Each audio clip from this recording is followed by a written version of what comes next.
and especially from our brothers and sisters in northern Kenya, where drought continues to tighten its grip just as families prepare for the holy month of Ramadan. No parent should ever have to watch their child sleep hungry. These voices from the north are not mere statistics. They are the living conscience of our nation, calling us to act with urgency and humanity. One life lost is one too many. As Kenyans, we know who we are. In moments of trial, we have always turned to the enduring spirit of Harambee, pulling together, standing shoulder to shoulder, and sharing what little we have so that no one is left behind. When one region suffers,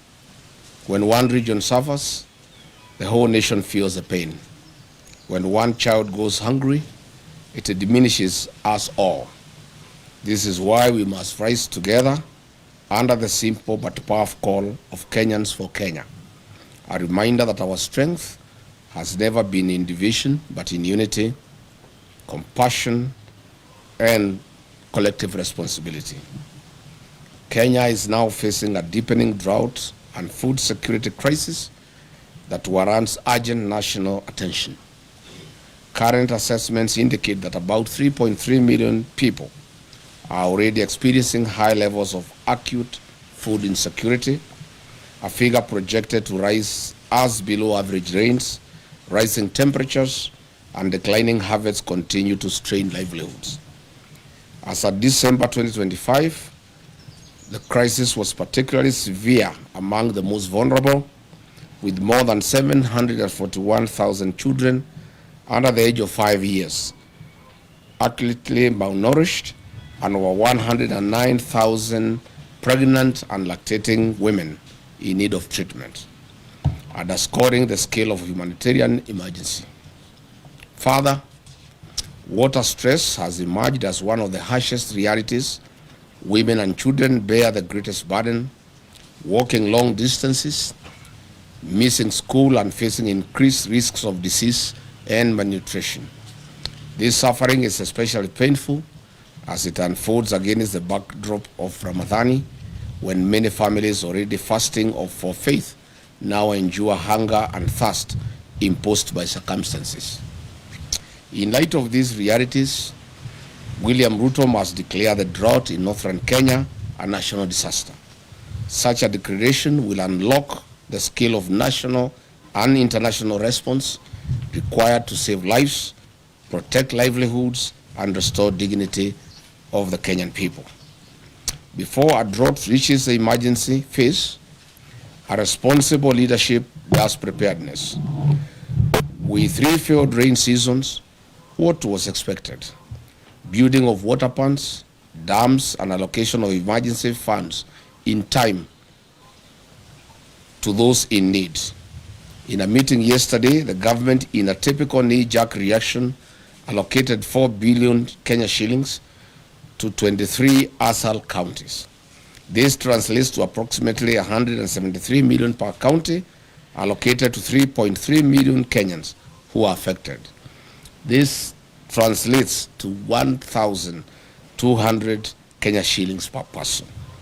These funds are way below the minimum food basket recommended by the United Nations to approximately Kenya shillings 2,700 per person in the rural areas.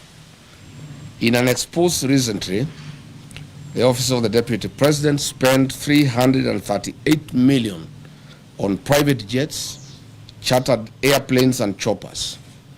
Aden Duale's Shah business lost 11 billion Kenya shillings.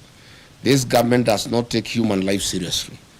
For a young man in Kenya, if they are not killing you in the streets, they are tear gassing you in church or killing you with thirst and hunger in the north. At the same time, the leaders of northern Kenya, who cannot account for Kenya shillings 1 trillion since devolution in 2013, are quiet and enjoying luxury in Nairobi as their people in the north continue to suffer from hunger and anguish. The people of northern Kenya are Kenyans. Their children are Kenyan children. Their hopes, struggles, and aspirations are part of the shared destiny of our nation. Any Kenyan oppressed or neglected today is a warning to us all. And injustice and suffering do not recognize borders or communities. We are and must remain one for all and all for one.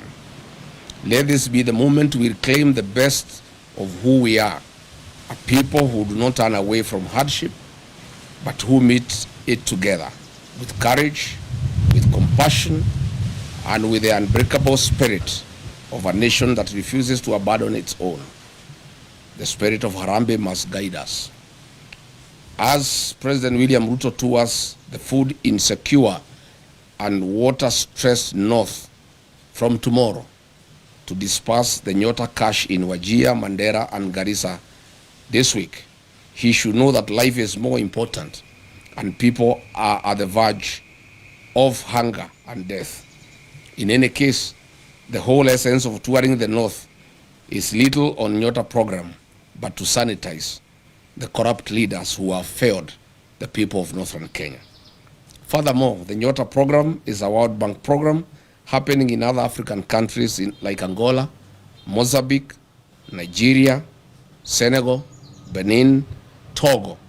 Yet we have not seen their presidents turn this into re-election campaign rallies across their countries. As a DCP party that is built on the philosophy of listening to the people, Kenyans have sent us overwhelming questions and concerns about the North and promises made by one William Ruto.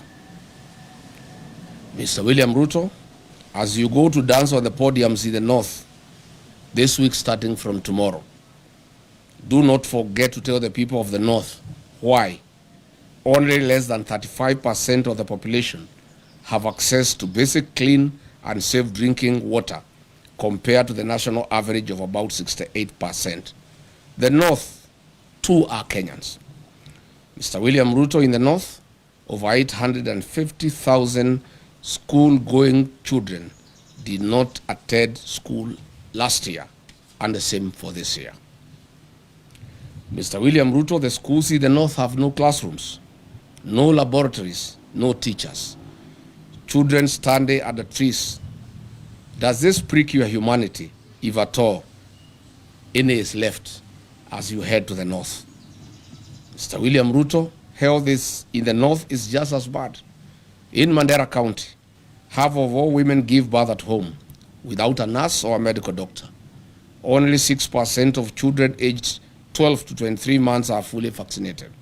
I do not know whether you understand what this means to the future of the North and Kenya. Garissa County records the highest maternal deaths in the country, with 247 women per every 1,000 dying during childbirth.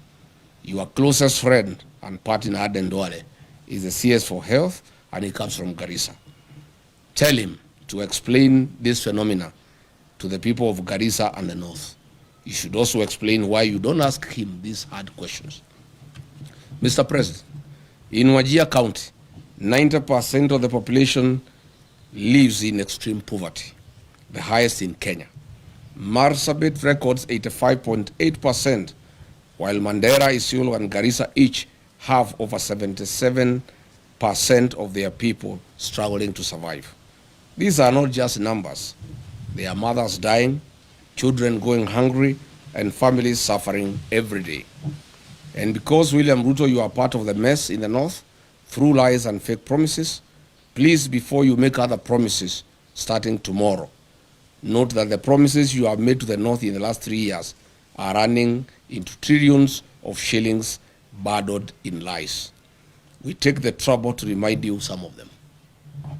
Mr. President, on 25th of November 2023 at Loyangalani Cultural Center in Marsabit County, while attending the Marsabit Lake Turkana Cultural Festival, you openly lied to the residents of Marsabit that they will be connected to the national electricity grid through Lake Turkana wind power by the year 2024. We are in 2026 and the status quo remains. Mr. Ruto, you lied that power main grids would be constructed immediately in the towns of Moyale, Marsabit, and North Hall. Zero works have commenced.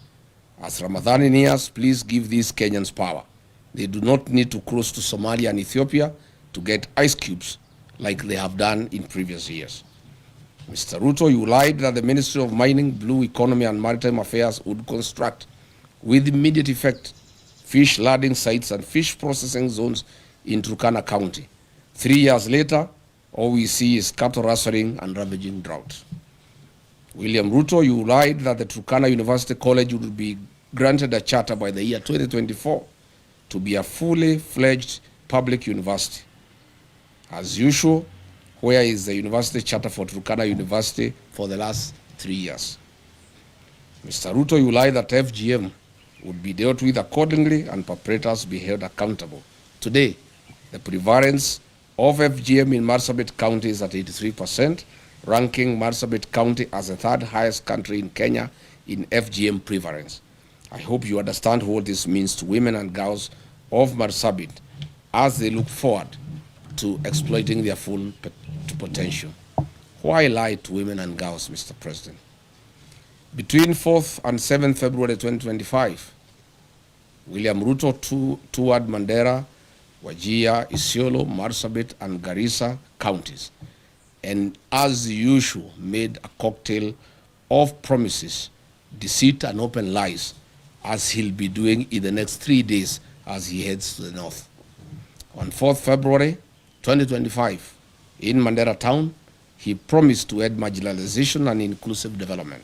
A year later, Mandera County has no roads, no sewage system, the drought is killing camels, the children of Mandera study at the trees.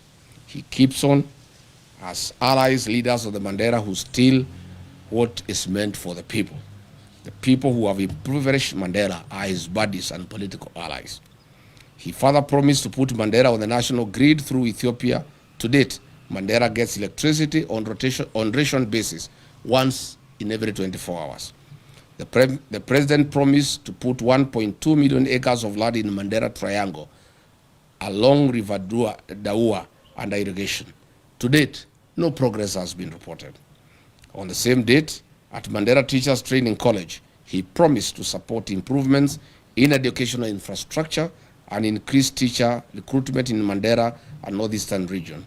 Which single school has been built since then? On security and counter-terrorism commitment, William Ruto promised to protect residents and combat insecurity. He promised to ensure security and fight terrorism in Mandera after high-profile abduction incident involving 5 chiefs before his visit. Interestingly, 5 months ago, Jubaland forces occupied almost half of Mandera town, and Ruto has never commented on this matter. On regional connectivity and infrastructure, William Ruto promised to expand Mandera's road and energy connectivity.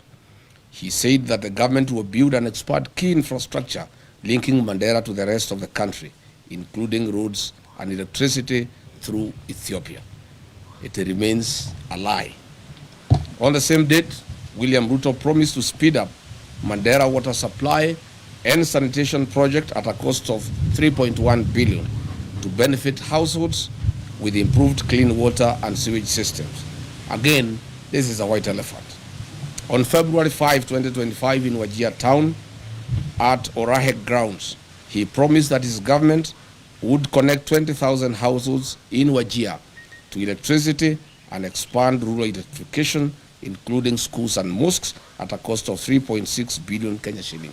To date, not a single home of the 20,000 households has been connected. William Ruto, as you head to Wajir for more lives, you will have to tell the people of Wajir why you lied to them on this particular date. On ending marginalization with equal development, he promised to ensure equitable development for Wajir and the broader northeastern region, eliminating discriminatory policies and promoting economic growth. Unfortunately, he is working with and sanitizing leaders of the north who loot public resources for their benefit to build malls and flats in Nairobi, in Dubai, and in Cape Town. He further promised to launch and support local projects in Wajir, including sites like Tarbaj Teachers Training College, livestock vaccination drives, county assembly facilities, industrial parks, housing projects, hospital facilities, and more. Zero progress. On 31st of February 2024, William Ruto, who are in Marsabit County, launched the following projects. Periodic maintenance of Marsabit A2, Orange House, Kiwanja Dege Primary School, and A2 to Mata Aruba A2 road, which is 5 kilometers. Today, there is no progress. He launched again another project of 42 million Kenya shilling for periodic maintenance of Marsabit Bypass Road to be completed within 9 months. Again, it's now 2 years. William Ruto launched the periodic maintenance of Saku Modern Market to Shauri Yako Marsabit Road at a cost of 17 million. This was to be done within 9 months. 3 years later, there's no progress. In Isiolo County, on 11th April 2023, while breaking the fast with the Islamic community, he lied that Isiolo, Kulamawe, Modogashe Road will be upgraded to bitumen standards.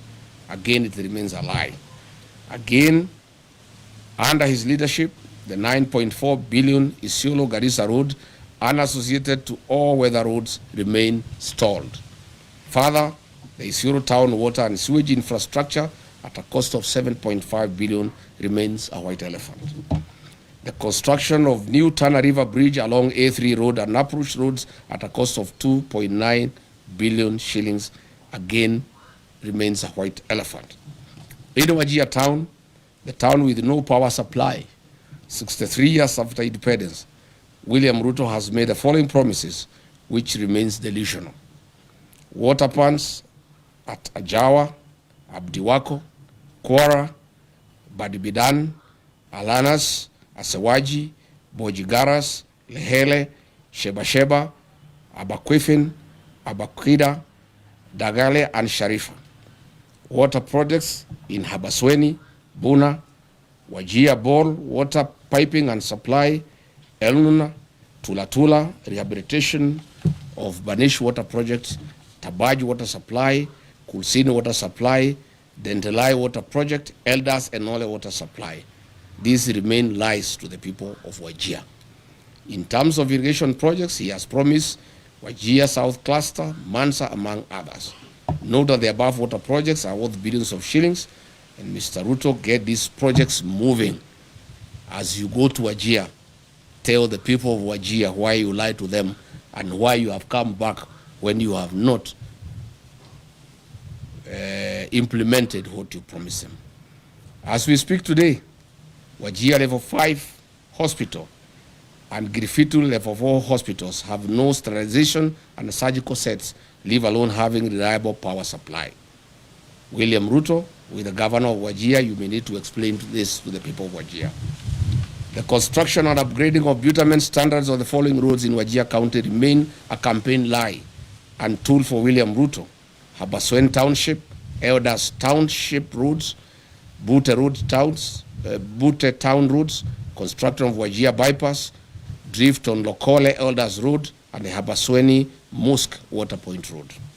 Your poetic road of Ramu, Gari, Elwak, Kobo, Kotulo, Tarbaj, Wajir, Samatar, Modogashe, Isiolo, tell us why majority of the sections are stored for the last 3 months and workers have never been paid their money to be able to continue with the construction.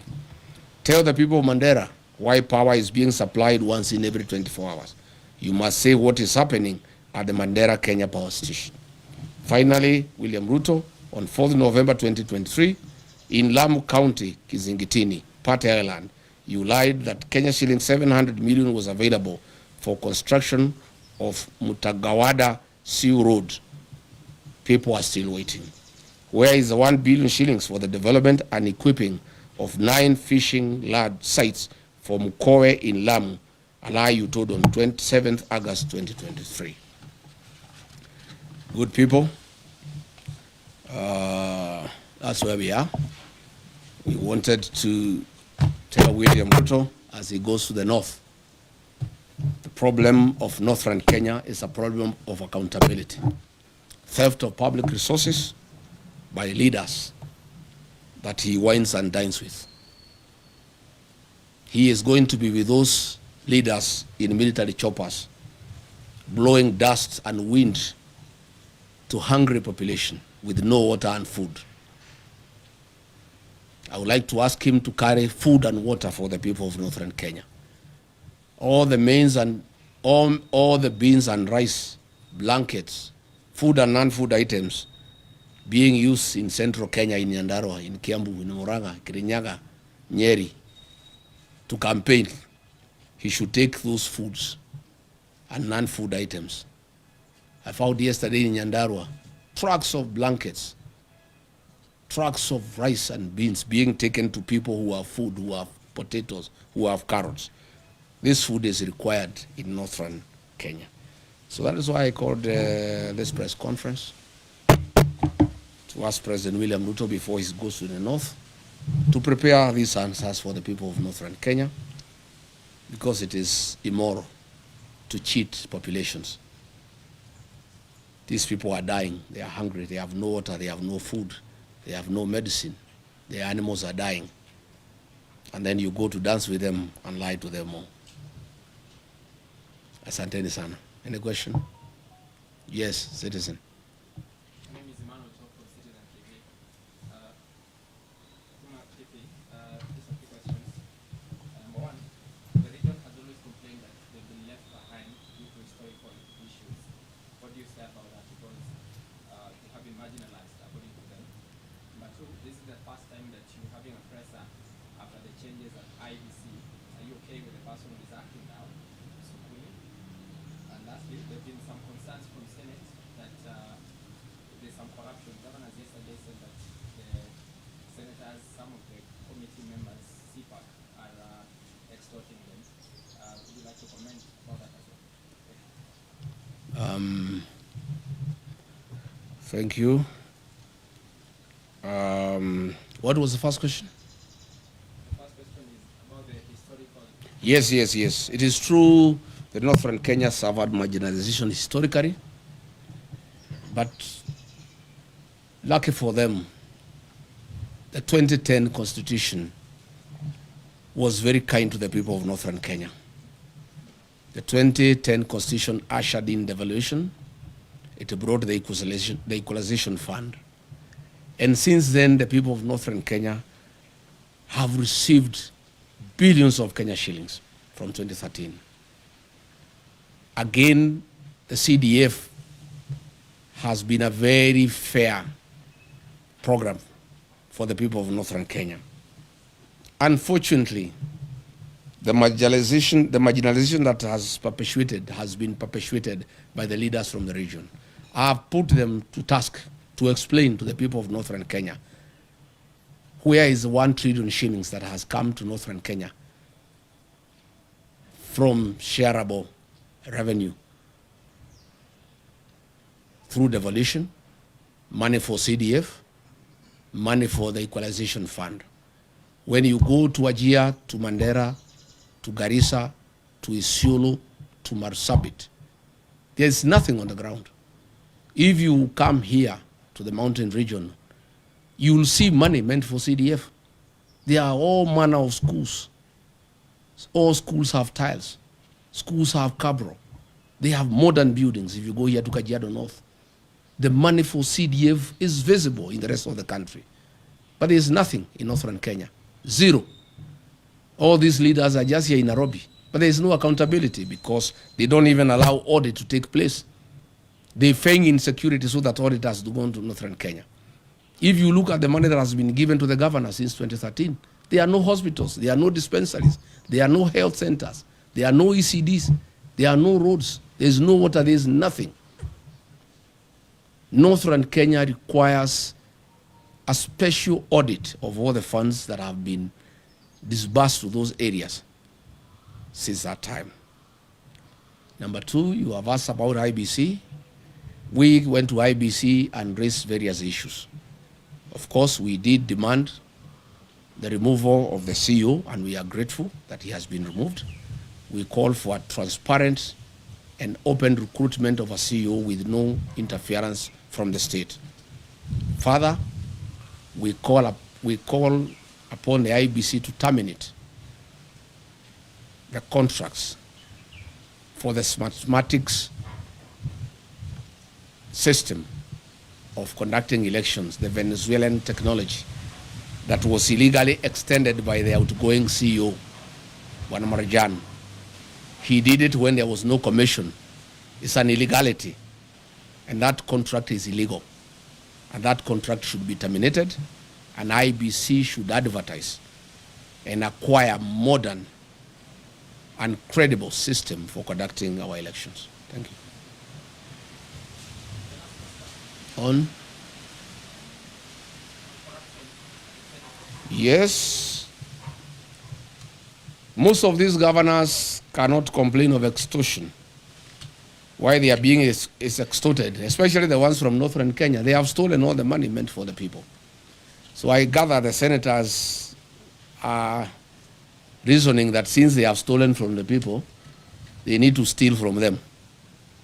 Of course, two wrongs don't make a right. Of course, the Senate and the National Assembly has been a theater of corruption. When I was being hounded out of office, the senators who hounded me out of office were given 10 million shillings each, and others 20 million. It's a den of corruption. And so is the National Assembly. And by extension, all public institutions. So this is something that we intend to correct when we form government. The United Opposition intends to deal with corruption head-on because it's the greatest challenge that we have as a country. We have a very, very serious challenge where we even have budgeted corruption and where corruption has been institutionalized and people don't find it anything wrong. Again, William Ruto has really encouraged people to practice corruption. He is bribing people in the loans of State House openly when everybody can see. He calls people and gives them bribes. So once the president has shown that bribery is a way of life, the senators have learned from him because he also started by bribing them. So when he is not available to bribe them, they have to be bribed by somebody else. And so bribery has become a normal way of life in this country, and it has been perfected by William Ruto. He is shamelessly, with his deputy, going around in the country with sacks of money stolen from institutions like Kenyan National Hospital to bribe people for re-election. And therefore the senators, the MPs, the police, the administrators, everybody is learning from the best. William Ruto is the one who has perfected bribery as a way of life. And therefore everybody has learned from him. And that is the country now that we have. And that is why we are preparing for the next election to correct this situation by removing from office and bringing a government that is transparent and accountable. Yes? Yes, there's Apollo TV 57. There's a petition in court to stop political meetings in State House. What's your reaction to that? Number two, how far have you gone with plans in search of the United Opposition Frontiera, and are there any planned meetings coming up? Number three, you promised to name the Witima Church attack suspects. How soon are you going to name them? And number four is... Too many questions. Those are enough. One, we agree with that petition. State House has become a scene of crime. Instead of being a coveted institution where good policies are conceived and pronounced, it has become the center of corruption and bribery. It has also is no longer a national institution that looks after the people of Kenya. It is now the headquarters for UDA party and the election of William Ruto. William Ruto has abandoned government. He's not running the government anymore. He's just thinking about the election. So State House is a campaign scene, and again, a scene of corruption and bribery. We are committed to have one single presidential candidate to face William Ruto. We want to ask patience from the people of Kenya. Coalition building is a delicate affair, but the people of Kenya have been very clear to us that they want one candidate to face William Ruto, and we want to give them that commitment. On my part, I want to give that commitment. And when I listen to my sister Mother Karua and my other brothers in the alternative government, they are all committed that we shall have one single presidential candidate to face William Ruto. What I want to ask is patience, and there is no hurry. Mwai Kibaki, the third president of the Republic of Kenya, was named as the opposition flag bearer on the 14th of October 2022, when the election was on 27th December the same year. 2 months, 13 days apart. There's no hurry. We can take our sweet time. If you ask me, we should not be in a hurry. Anything from March, April next year is good enough. We told IG Kaja that we shall go back on the 16th for a report. We want to hear from him. I have information William Ruto has said those people should not be taken to court because he will be indicted. And he will be shooting himself in the foot because they are actually policemen and politicians very close to him. The investigations have actually unearthed all the police officers who were on the scene and the politicians who hosted them and who planned the attack. But there will be a very serious cover-up. I have information that William Ruto has said that he would not allow the prosecution of those politicians and those policemen because his government will be right in the center of it. But let's cross the bridge when we get there. We'll go to see the IG on the 16th. He promised us that he'll give us progress report. And we told him we want arrest and prosecution by then. But let's cross the bridge when we get there. Last one. Yes.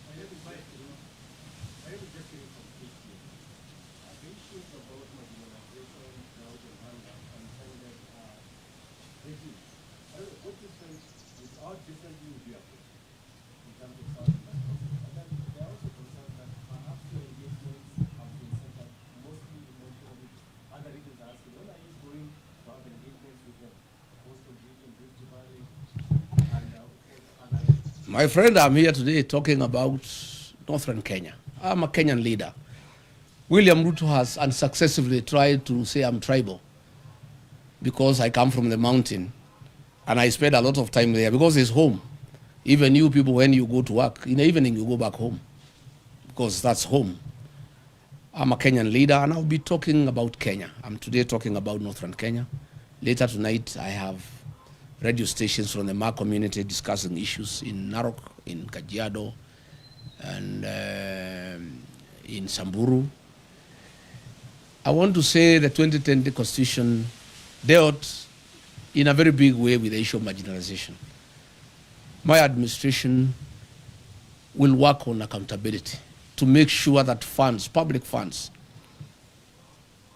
appropriated by the National Assembly and given to the counties and given to the MPs through the Constituency Development Fund, those funds are spent prudently for the purposes for which they were appropriated.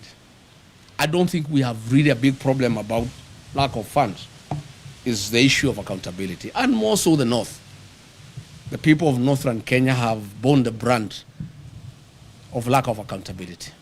And they have been taken for granted for too long. And that's why they're happy with me. And I can tell you, President William Ruto has the MPs and the governors in Northern Kenya and the senators. I have the people. The people are with me because I'm talking their language. And I've become a very serious defender of the people of Northern Kenya. And I want to give them a solemn promise and undertaking that in the next 1.5 years, I'll be their spokesman. I'll bring out all the issues that bedevil their region. I'll call out their leaders until they get justice. And after I'm elected president, I'll sort them out. I'll carry out a special audit on funds allocated to those regions from 2013 to date. And those who have misappropriated those funds will be held accountable. And they must pay the price for stealing public funds. Yes. What do you have to say about the health situation in the Kenya region now that you are against the food supply system being used by politicians? The drought situation in Mount Kenya region is very minimal. There are very few areas that receive relief food in the Central Kenya region, where I worked for many years as a district officer. I know the Mount Kenya region like the back of my hand. We have some little challenge in Tharaka, some little challenge in Bere, some little challenge in Katwanyaga, in Thika, some little challenge in Kakuzi, in Maragua, some little challenge in Karai, in Kikuyu, some little challenge in Deya, in Rimuru, some little challenge in Kieni, in Nyeri. That's it. And a little challenge in some parts of Ndarawa, in Nyandarua. We have no business sending food to Kinangop. It's the basket of this country to give food to the people of Kenya. You have no business sending food to Kirinyaga. You have no business sending food to Madeira. You have no business sending food to Tigoni. You have no business sending food to Gatundu. Those are people who have food. That food should be taken to Wajir, to Garissa, to Marsabit, to Turukana. That is where the food is needed. And if it was to be taken to the people of Mount Kenya region, it should be taken to those who are starving, not as bribes for votes. That is where we have a problem. And probably now that you have talked about that, let me also say, I have seen leaders from Western Kenya, the governor, the deputy governor, I have seen Aden Duale and others. They have been sent by William Ruto to abuse President Uhuru Kenyatta and trying to intimidate him and trying to sell him fear that he should not have a political mind, he should not interact with other leaders in Kenya, and he shouldn't have a political choice. And if he does so, they will take away his retirement benefits and his allowances. Let me tell those leaders sent by William Ruto. One, they have no moral authority to address President Uhuru Kenyatta.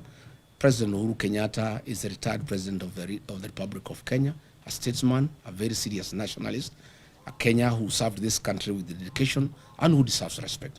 Number two, I don't think President Uhuru Kenyatta can give up his constitutional obligations because of allowances. President Uhuru Kenyatta is not a poor man. He's a Kenyan who has worked hard. He's a Kenyan who has money and resources. And I don't think the President Uhuru Kenyatta can be told to shut up so that he gets allowances or he doesn't get. In any case, even if they carry out the threat and hold his allowances, there's no problem. Once we take over office, we shall give President Kenyatta his dues. And I know why they have a problem with the President Uhuru Kenyatta. President William Ruto is in shock. He is confused. He has panicked. The one-term thing is real because he became president courtesy of the votes from the Mount Kenya region. The Mount Kenya region, those who voted for him, those who voted for Raila are all against him. He had hoped he could persuade President Uhuru Kenyatta to assist him to divide the mountain. Even when he went to cry to him in Ichaweri, he was there on a mission to see how he can get President Uhuru Kenyatta to see whether in one way or another he could cause some confusion and the mountain is divided so that the mountain vote does not go to somebody else in one basket. President Uhuru Kenyatta cannot allow President William Ruto to divide the mountain. President Kenyatta and I and other leaders, Martha Karua, Justin Muturi, Mithika Linturi, will do whatever it takes to make sure the mountain is united, because that vote is very important to this country, and it is a vote that will help the rest of Kenyans get rid of William Ruto. So I want to ask William Ruto to stop sending junior leaders to abuse President Uhuru Kenyatta. President Uhuru Kenyatta left you a great country. When he left office, the health system was working. In 3 years, you have destroyed the health system. When President Uhuru Kenyatta left office, the university, the Higher Education Loans Board was working. 3 years down the line, you have destroyed it. When President Uhuru Kenyatta left office, There was capitation for primary schools and secondary schools. 3 years down the line, children are at home. Stop blaming President Uhuru Kenyatta for your political problems and challenges. You destabilize your own government. You lie to the people of Kenya. You have made corruption a way of life. You have made bribery the epitome of State House. The challenges that you have as a president are of your own making.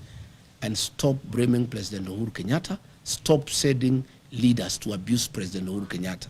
And I want to challenge William Ruto, if he's a man enough to abuse President Kenyatta himself. Stop sending some leaders to abuse President Kenyatta on your behalf. Do it yourself if you are man enough. Abuse him. And let me say, I will not allow President Uhuru Kenyatta to be intimidated. I have a responsibility as a leader from the region to defend our son, our kinsman. President Uhuru Kenyatta must be allowed to retire in dignity.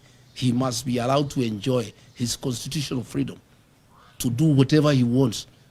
If he wants to work with us, why not? If he wants to work with Rigathi Gachagua to unite the mountain, to unite Kenya, why not? And I want to tell William Ruto, I heard him saying that Azimio cannot be anything without ODM. He is lost.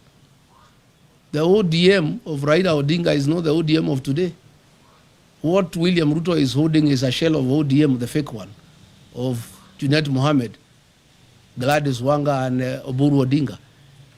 The ODMB, the one with the people, is gone and is in one term. The people of Ukambani are gone, they are in one term. The people of Kisii are gone, they are in one term.